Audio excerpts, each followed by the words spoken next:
5 حاڵەتی کۆرۆنای گۆڕاوی ئۆمیکرۆن لە هەرێمی کوردستان تۆمارکرا. تەرمی ئەو شوانەی لە هەولێر بەر لە فەوکەوت لە گەڕەکی ژین دۆزرایەوە. لە بەرامبەر فێڵێکی کۆچبەراندا بەریتانیا بڕیارێکی نوێ دەردەکات.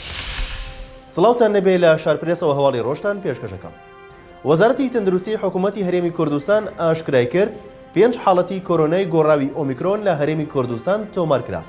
ئەمڕۆ پێنجشەممە دکتۆر سامان بەرزنجی وەزیری تەندروستی حکوومەتی هەرێمی کوردستان لە کۆنفرانسێکی ڕۆژنامەڵیدا ئاشکرای کرد کە چەند ڕۆژێک پێش ئێستا پشکنین بۆ چەند گومان لێکراوێک کرا. ئەمڕۆ پشتڕاست کراوەتەوە کە 5 کەس لە پارێزگای دهۆک هەڵگری کۆرۆنای گۆڕاوی ئۆمیکرۆن بوون.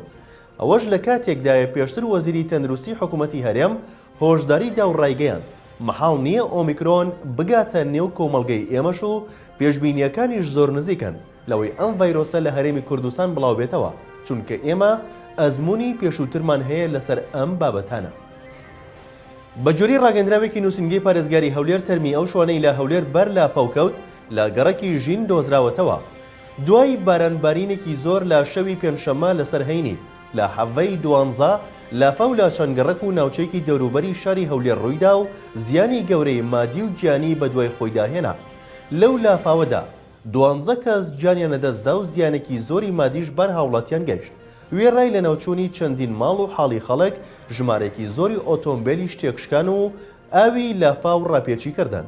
جگە لەو تەرمانەی کە تا ئێستا دۆزراونەتەوە، هێشتا تەرمی منداڵە دەمانگەکە نەدۆزراوەتەوە.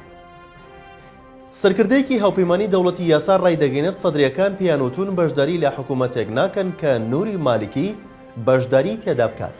وایل ڕێکابی سەرکردەی دەوڵەتی یاسا لە میانی لێدوانێکی ڕۆژنامەڵیدا ڕایگەیاند ڕەوتی سەدر بە نامەیەک چوارچەوەی هەمانگی شیعەکانیان ئاگادار کردوتەوە لەوەی بەشداری لە حکوومەتێکدا ناکەن کە مالیکی تێدا بێت. بە وتەی ئەو سەرکردەی دەوڵەتی یاسا هەرچەندە گفتوگۆکان چوونەتە پێشەوە و بەرەنجامی باشی هەبووە، بەڵام سەدرەکان سوورن لەسەر بەشداری نەکردنی مالکی لە حکوومەتی داهاتووی عێراقدا. وەزارەتی نەوخۆی بەریتانیا بڕیارێکی نوێی دەرکرد لەبارەی ئەو کۆچبەرە عێراقیانەی تازە دەگەنە ئەو وڵاتە. ئاشکرای کردووە بەشێکی زۆر لە کۆچبەرانی عێراقی و وڵاتانی تری ناوچەی ڕۆژهەڵاتی ناوەڕاست کە دەگەنە ئەو وڵاتە خۆیان وەک منداڵ دەناسێنن تاوەکو لەو ڕێگەیەوە بگەن بەو خزمەتگوزاریانەی کە بۆ منداڵ دەسەبەر دەکرێت.